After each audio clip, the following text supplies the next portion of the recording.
Hello friends, welcome my channel. আশা করি তোমরা সবাই খুব ভালো আছো, সুস্থ আছো। তো আজকে হচ্ছে 18th জানুয়ারি, সানডে। আর আজকে আমরা যাচ্ছি জয়ন্তী। কারণ বাচ্চাদেরকে আমরা আগেই বলেছিলাম যে জয়ন্তী নিয়ে যাবো ঘুরতে। তবে আমি এর আগে বেশ কয়েকবার জয়ন্তী এসেছি, কিন্তু এইবারের মতো এক্সপিরিয়েন্স হয়েছে কোনো বাড়ি হয়নি। আমি জয়ন্তীতে জঙ্গল সাফারিও করেছি, এর আগে মহাকাল আসার সময়ও এসেছি, তার আগেও এমনি এসেছি, যখন প্রায়ই এসেছি জয়ন্তী। তো এবার যে এক্সপিরিয়েন্স হচ্ছে, দেখো জায়গাটা পুরো ফাঁকা, মানে কোনো রকম একটুও জল নেই। আর সেদিনকে এত রোদ ছিল, মানে ওখানে 5 মিনিট দাঁড়িয়ে থাকা যাচ্ছিল না। আমরা জাস্ট কয়েকটা ফটোজ ক্লিক করে ওখান থেকে বেরিয়ে পড়েছিলাম, কারণ ওখানে থেকে কোনো লাভ নেই, কারণ পুরোটাই ফাঁকা। একটু জল থাকলে তাও ভালো লাগতো, ওই জন্য ওখান থেকে আমরা সবাই পালিয়ে পালিয়ে যাচ্ছি। তো এই যে গেটটা দেখো, এখান থেকে আমরা বেরিয়ে পড়লাম। তো তার আগে বলে দিই, এখানে এন্ট্রি অনেকে আমরা প্রথমে যারা মানে অনেকদিন পরে আসলে না, বোঝা যায় না। আমি তো এখানে এই গেটটার কাছে আগে এন্ট্রি ছিল, এখন কিন্তু একটু দূরে করেছে। মানে গেটটা থেকে প্রায় 500 মিটার আগেই একটা জায়গা আছে যেখানে হচ্ছে এন্ট্রি করাতে হয়। এটা আমরা এই যে দেখছো বোর্ডটা, আমরা জয়গাঁ যাচ্ছি। তো বলি, ওই এন্ট্রি করানোর সময় অবশ্যই এন্ট্রি করাবে, যখনই জঙ্গলের দিকে আসার কথা ভাববে সবার আইডি কার্ড, বাচ্চার যদি কোনো আইডি কার্ড না থাকে তাহলে বার্থ সার্টিফিকেট অবশ্যই নেবে, এবং সেগুলো এন্ট্রি করাবে গাড়ির নাম্বার সহ। কারণ ভেতরে জঙ্গলে যদি কোনো রকম দুর্ঘটনা হয়ে যায় তাহলে তাহলে সেইখান থেকে তারা আমাদের আইডেন্টিফাই করতে পারবে। আর যদি না করে তাহলে কিন্তু প্রবলেম হয়ে যাবে, ফ্যামিলির প্রবলেম করার কি দরকার, তাই না? তো যাই হোক, আমরা সেখান থেকে বেরিয়ে চলে এসেছি। যেহেতু ওখানে আমরা বিশেষ কিছু দেখতে পারলাম না, সকাল সকাল বেরিয়ে এসেছিলাম, তো আলিপুরদুয়ারে লাঞ্চ করে নিয়ে আমরা ভাবলাম যে এখন বাড়ি ফিরে গিয়ে তো কোনো লাভ নেই, কারণ বাচ্চারা তো ঘুরতেই পারলো না। তার জন্য বললাম চলো তাহলে আজকে তোমাদের একটা নতুন এক্সপিরিয়েন্স করানো যাক। এই যে দেখছো, এটা যারা দেখো চেনো তারা অবশ্যই চেনো, এটা হচ্ছে ভুটান গেট। এখান থেকে ভুটানে এন্ট্রি হয়। আর আমরা ভুটানে এই যে ঢুকে গেছি, এখান থেকেই বেরোতে হবে। দেখো ভুটানটা, ফার্স্ট আমি ঢুকেছিলাম ভুটানে, কারণ ওরা হচ্ছে ওখানে লাইনে দাঁড়িয়েছিল। জয়গাঁও থেকে ভুটানে ঢোকার জন্য প্রায় ঘন্টাখানেক লাইনে দাঁড়াতে হয়, মানে হচ্ছে অনেক রকম প্রসেস আছে। মানে লাইনে দাঁড়িয়ে থেকে তোমার আইডি কার্ডটা ওনারা চেক করবে। আমার ছেলে ফার্স্ট টাইম ইন্ডিয়া থেকে আদার্স কান্ট্রিতে আসলে ভুটান, ওর জন্য ও খুব খুশি। যখনই ওর ভেরিফাই হয়ে গেল, ফটোস ক্লিক হয়ে গেছে ওখানে, দৌড়েও বাইরে আসলে এসে ওর দাদাকে ধরছে, বলছে আমিও চলে এসেছি আউট অফ কান্ট্রি। দেখো, তো যাই হোক, ওরা ওরা দুই ভাই যা করছে করুক। আমি বলি, ওখানে প্রায় ঘন্টাখানেক লাইনে দাঁড়াতে হয়, ওখানে ভেরিফাই হয়। তোমাদের আধার কার্ড ভোটার কার্ড দুটোই নিয়ে আসবে, কারণ একটা কার্ড যদি কখনো যদি না নেয় তাহলে কিন্তু আর একটা কার্ড অবশ্যই নেবে। যেটা আমার বৌদির সাথে হয়েছিল, ওর ভোটার কার্ডটা চশমা পড়েছিল, ওর জন্য নিচ্ছিল না, তাই আধার কার্ড দিয়ে এন্ট্রি করলো। আর বাচ্চার জন্য বার্থ সার্টিফিকেট হলেই হবে, আধার কার্ড যদি না থাকে তাহলে।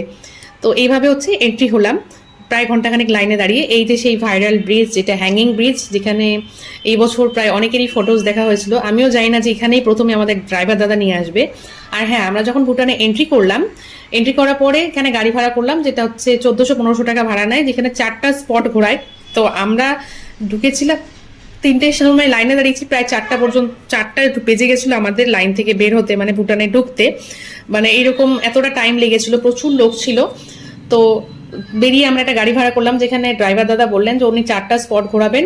তো 1500 টাকা উনি নিজে বলেছিলেন, তারপরে আবার 100 টাকা কমিয়ে বললেন ঠিক আছে, যা 1400 টাকা দেবেন। তো ভুটানে যদি তোমরা ঢুকো কখনো, তাহলে কিন্তু তাড়াতাড়ি ঢুকবে, আমাদের মতো নাহলে আমাদের মতো লস হয়ে যাবে, মানে ওয়েস্ট হয়ে যাবে। বলতে কি, আমরা আসলাম টাইমটা নিয়ে, কারণ ভুটানে তো আর রোজ রোজ আসা হবে না, তাই না? এসে যদি গাড়িও ভাড়া করলাম, কিন্তু পুরোটা দেখতে পারলাম না, কারণ সন্ধ্যা হয়ে গেছিলো। তো ফার্স্ট আমাদের ড্রাইভার দাদা এখানে যখন নিয়ে আসে, আমি বুঝতেই পারিনি যে ফটোগুলো আমি ফোনে দেখছিলাম সেগুলো, মানে হঠাৎ করে আমার সামনে সেই প্লেসটা চলে এসেছে। আয়ান কি খুশি, নিচে নদী। এটা কিন্তু আমরা অনেকটা ওপরে আছি, হ্যাঙ্গিং ব্রিজটাতে অনেকটাই ওপরে আছি। মানে এটা যদি ব্রিজটা যদি কিছু হয় তাহলে একদম আমাদেরকে আর খুঁজে পাওয়া যাবে না, অনেকটাই নিচে। আর নিচে যে নদীটা দেখা যাচ্ছে পাহাড়ে, আর পাহাড়ের সাইড দিয়ে রাস্তাটা, মানে অনেকটাই নিচে আছে নদীটা। তো যাই হোক, আমরা এখানে ফটোসগুলো ক্লিক করছি আর তোমাকে সব ইনফরমেশনগুলো দিচ্ছি। ভুটানে আসার পরে আমার ছেলে যেটা এক্সপিরিয়েন্স করলো, যে রাস্তা পরিষ্কার, একটা সিঙ্গেল পেপার পর্যন্ত পড়ে নেই, আর গাড়ির কোনো হর্ন নেই। এই জায়গাটাতে তোমরা নিজেদের গাড়ি নিয়েও আসতে পারবে। ভুটানে হচ্ছে পেট্রোলটাও অনেক কম, 61 না 68 টাকা বললো। তা আমরা অবাক হয়ে গেলাম শুনে। কিন্তু এত লাইন লাগে ওইখানে যে গাড়িকে এন্ট্রি করানো আর গাড়িতে পেট্রোল নেওয়ার মতো টাইম এতটা ছিল না, প্রায় 2-2.5 ঘন্টা বলে লেগে যাবে, আমাদের ড্রাইভার দাদা বললেন। পরে আমাদের যাওয়ার সময় দেখিয়েও দিয়েছিলাম যে ওখানে প্রচণ্ড ভিড় ছিল। তা আমরা এই হ্যাঙ্গিং ব্রিজে কয়েকটা ফটোজ ক্লিক করে নিয়ে অন্য জায়গায় যাব বলে ঠিক করলাম। তো ব্রিজটা কিন্তু খুব ছোট না, হেঁটে অনেকটাই টাইম লাগে যেতে। দেখো একদম ছোট, দূরে দেখা যাচ্ছে এইরকম।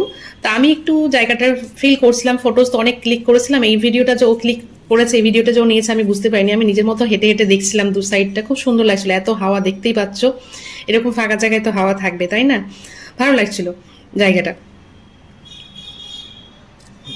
সত্যি ফিলিংস, মানে বাইরে যাওয়ার একটা অন্যরকম ফিলিংস আছে, বাইরে ঘোরার যাওয়ার।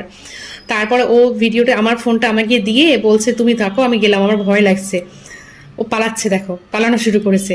এই যে নিচে যে ব্রিজটা দেখছো, এখানে কিন্তু অনেকটা স্পেস আছে, যদি তোমার হাত থেকে স্লিপ করে ফোন নিচে পড়ে যায় তাহলে কিন্তু একদম নিচে পড়বে, এটা কিন্তু আর উপরে থাকবে না, এতটা গ্যাপ আছে। আর ওই ফোন একবার নিচে পড়লে আর পাওয়া যাবে না, কারণ ওটা অনেকটাই নিচে, বললাম আগেই। ওই যে ব্রিজটা দেখো, এবার আমরা ওপরটা দিয়ে যাচ্ছি, এই রাস্তাটাই ওইদিকে হচ্ছে থিম্পু বোর্ড যাবে। থিম্পুর জন্য আমরা জিজ্ঞেস করেছিলাম, থিম্পুতে এটা হচ্ছে ভুটানেরই পাহাড়গুলো, আমরা ওখান থেকে রিটার্ন হচ্ছি। থিম্পু বলে এখান থেকে যেতে 7 ঘন্টা লাগবে, পার হেড 1000 টাকা করে লাগবে, অ্যান্ড ওখানে এন্ট্রি হচ্ছে 1200 টাকা, তার মানে 2200 টাকা পার হেড, যেটা 7 ঘন্টা লাগবে এখান থেকে থিম্পু। ওখানে অনেক মনস্ট্রি আছে, আরও কি কি সব আছে, তবে ওখানে গিয়ে স্টে করতে হবে, থাকতে হবে, তাহলে বোঝা যাবে। তারপর আমাদের ড্রাইভার দাদা এখানে নিয়ে আসলেন, বললেন এখানে বেশি টাইম ওয়েস্ট করতে না, এখানে তাড়াতাড়ি দেখে নিয়ে বেরোতে, কারণ নেক্সট পয়েন্টে তাড়াতাড়ি না গেলে ওটা বন্ধ হয়ে যাবে।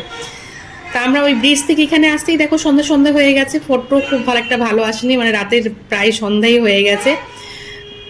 দেখো কত পরিষ্কার পরিচ্ছন্ন, কোনো রকম কোনো নোংরা নেই, কিচ্ছু নেই, শান্তশিষ্ট। সব থেকে ভালো লেগেছে কোনো হর্ন, মানে আমরা যতক্ষণ ছিলাম কোনো লাউড সাউন্ড শুনতে পাইনি। এখানেও মাংকি আছে, আর ইন্ডিয়ার মতোই দেখতে। আয়ান বলছে, এটা আয়ানের কথা ছিল, যে মাম্মা এই মাংকিগুলো ইন্ডিয়ার মাংকির মতোই দেখতে। তারপর বলছো হ্যাঁ ইনসানও তো এরকমই দেখতে, ওদের ব্লাডও সেম হবে, ওরাও খায় আমরাও খাই। তবে দেখলাম যখন আমরা এন্ট্রি হচ্ছিলাম, দেখলাম, আমি তখন ভিডিও নিয়ে নিতে বুঝতে পারিনি যে তখন ভিডিও আমি নিতে পারবো কিনা। জয়গাঁও থেকে ভুটানের লোক আর কি, যারা লোকাল আছেন, তারা অনেক কিছু বাজার করে শপিং করে নিয়ে যান, মানে ভেজিটেবল থেকে, একটা মিল্ক প্যাকেট থেকে, মিষ্টি থেকে, কার্লন, ম্যাট্রেস, পিলোজ, সব স্যান্ডেল, জামা কাপড়, সমস্ত কিছু কিন্তু ওরা জয়গাঁও থেকে নিয়ে যায়। অ্যান্ড ওই যে ফেস স্ক্যান করে যায়, ওই গেটটা দিয়ে ওই দিক দিয়ে ঢুকে যায়। ওই গেটে শুধু বাচ্চাদের অ্যালাউ হয় না, কারণ হচ্ছে বাচ্চাদের ফেসটা চেঞ্জ হতে থাকে, ওর জন্য বাচ্চাদের ফেস স্ক্যান করতে পারে না। তোমার সাথে মানে ওনাদের সাথে যদি বাচ্চা থাকে তাহলে হচ্ছে বাচ্চাকে লাইন দিয়ে বের হতে হবে, আদারওয়াইজ হচ্ছে যাদের ফেস ওখানে ওনারা কি করে রেখেছেন, মানে মান্থলি টাইপের এরকমই কিছু একটা কার্ড করা আছে নিশ্চয়ই, নাহলেও ওই গেটটা আমি তোমাদেরকে বেরোনোর সময় দেখাবো। আমার খুব ভালো লেগেছিল, আমি এতদিন ফোনেই দেখেছিলাম, তবে সামনে থেকে আমি দেখলাম আজকে। এগুলো হচ্ছে ভুটান। আয়ান বলছে মাম্মা এটা ক্লিক করো, এটা ভুটানের ফ্লাওয়ার, আমি বড় হয়ে দেখবো। অ্যাকচুয়ালি আমি তো ভিডিওগুলো শ্যুট করি, যারা দেখো তাদেরকে তো অসংখ্য ধন্যবাদ। আর আমার ছেলের জন্য অবশ্যই যাতে ও বড় হয়ে দেখতে পায়। এই যে লম্বা লাইনটা দেখছো, আমাদের বেরোতেও প্রায় ঘন্টাখানিক টাইম লেগেছিল, মানে অনেকটা লম্বা লাইন পড়ে, দিনে প্রচুর লোক ভুটানে ঢোকে, প্রচুর লোক ভুটানে বের হয়, ভুটান থেকে বের হয়। তা আমার এটাই যে আফসোস থাকলো যে আমি যখন এসেছিলাম তখন আমার কাছে অ্যান্ড্রয়েড ছিল না, তো আমি তখন ফটোস ক্লিক করতে পারিনি। এখন আমার কাছে অ্যান্ড্রয়েড ছিল, কিন্তু আমি যে এই টাইমে এন্ট্রি করলাম সন্ধ্যা হয়ে গেল, ওই জন্য আমরা আর বাকি দুটো পয়েন্টে যাইনি, কারণ একটাতে গেলাম সেখানে বন্ধ হয়ে গেছিলো, আর একটাতে গিয়ে লাভ ছিল না, কারণ ওটাও সেম, রাত হয়ে গেছে, ওপর থেকে ভিউ পয়েন্ট থেকে কি দেখবো। এই যে দেখো দেখা যাচ্ছে সব লোকগুলো যাচ্ছেন, এরা হচ্ছে ওই যে ফেস স্ক্যান করে হচ্ছে ওই দিক দিয়ে এক্সিট হচ্ছেন। আমি এই রোডটার কথাই বলছিলাম, এখানে বাচ্চাদের অ্যালাউ নেই, বাচ্চারা এরকমই সেম আমাদের মতো লাইনে দাঁড়িয়ে বেরোবে। প্রত্যেকদিন কত লোক ভুটানে এন্ট্রি হয়, কত লোক এক্সিট হয় তার ঠিক নেই। দেখো সবাই লাইন লাগিয়েছে, এই যে ফেস স্ক্যান করছে। আয়ান একটা টাইমে গেছিল, তারপরে এখান থেকে এই ম্যাডাম বললেন যে না বাচ্চাদের এইদিকে অ্যালাউ নেই, একদমই অ্যালাউ নেই বাচ্চাদের। এই দেখো এই যে দিদি দাঁড়িয়েছেন, এই যে ফেসটা স্ক্যান করছে, ফেস স্ক্যান করার পরে গেটটা যে অটো ওপেন হয়ে গেল, বেশ ভালো লাগলো দেখতে। এই এই স্ক্যানিং দেখতে দেখতেই কতটা টাইম আমরা কাটিয়ে দিলাম লাইনে দাঁড়িয়ে থেকে। লাস্ট হচ্ছে এই যে জায়গাটা দেখা যাচ্ছে, এখান থেকে লাস্ট যে আমরা এখানে আইডি কার্ড আবার নেবে, মানে এন্ট্রিতে এক্সিটে দুটোতেই আইডি কার্ড লাগবে, অ্যান্ড ওখানে ওনারা সব কিছু দেখবেন। এক্সিটের সময় ফটোস ক্লিক করেন না মনে হয়, কিন্তু এন্ট্রির সময় ভালো করে ক্যামেরার সামনে দাঁড়িয়ে ফটো ওনারা বললেন যে ক্লিক ফেসটা দিতে। তো যাই হোক, এইভাবে আমাদের ভুটান ট্যুরটা হয়ে গেল। আয়ানের কাছে একটা নতুন এক্সপিরিয়েন্স হলো যে ও একটা অন্য কান্ট্রিতে গেল, এখানে ঘুরে আসলো, যেটা ইন্ডিয়ার পাশে, ও ইন্ডিয়া থেকে বাইরে গেল, এটাই হচ্ছে ওর বড় ফিলিংস। তো এই যে আমার দাদাদের হয়ে গেল, এরপরে আমরা যাব, বেরোবো এখান থেকে, মানে আয়ান, এই যে আমি তো হয়ে গেছে, আয়ানের লাস্ট ভেরিফাই করছে আয়ানকে। ওরা ওই যে কার্ডগুলো রাখছে। এবার হচ্ছে আয়ান বলছে, মাম্মা আমি চলে আসলাম ইন্ডিয়াতে। আয়ান এইভাবে কথাগুলো বলে। যাই হোক, তো ওভারঅল আমাদের সারাদিনের আউটিংটা খুব ভালো হলো। এই যে দেখো আমরা জয়গাতে আছি, আমাদের এখান থেকে যে পাহাড়ের ওপরে বাড়িগুলো দেখা যাচ্ছে ওগুলো হচ্ছে ভুটানের বাড়ি। মানে ওই ওপর থেকে নিচে দেখলেও এরকম মনে হতো, তার জন্য আমরা আর ভিউ পয়েন্টে যাইনি, শুধু শুধু গাড়ি ভাড়া করেছিলাম।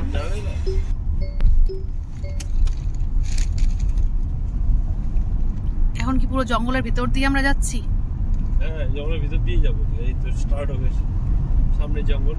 এই রিসোর্ট, এখানে 2-3টা রিসোর্ট আছে, রিসোর্ট পার হলেই এবার জঙ্গল স্টার্ট। গভীর জঙ্গল। হ্যাঁ, এখন ঠান্ডা লাগছে ভিতরে। এই যে এই দুটা কয়টা রিসোর্ট এখানে আছে। এখানে তাহলে কি হাতি আসে? হাতি আসে তো।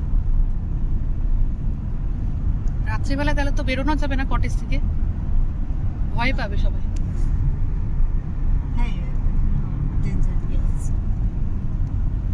বাড়িও আছে তো। তাও লাইট টাইট নেই, ভয় লাগে না? এই রাস্তাটা কত কিলোমিটার? এটা আবার কোন গাড়ি ডান্স ডান্স করতে করতে যাচ্ছে? না, এটা পুলিশ। ও আচ্ছা, এই আগুন লাগছে, ওই জন্য পুলিশের গাড়ি এসেছে। কোথায় আগুন লেগেছে? ওই যে ফরেস্টের পাতায়। ও আচ্ছা।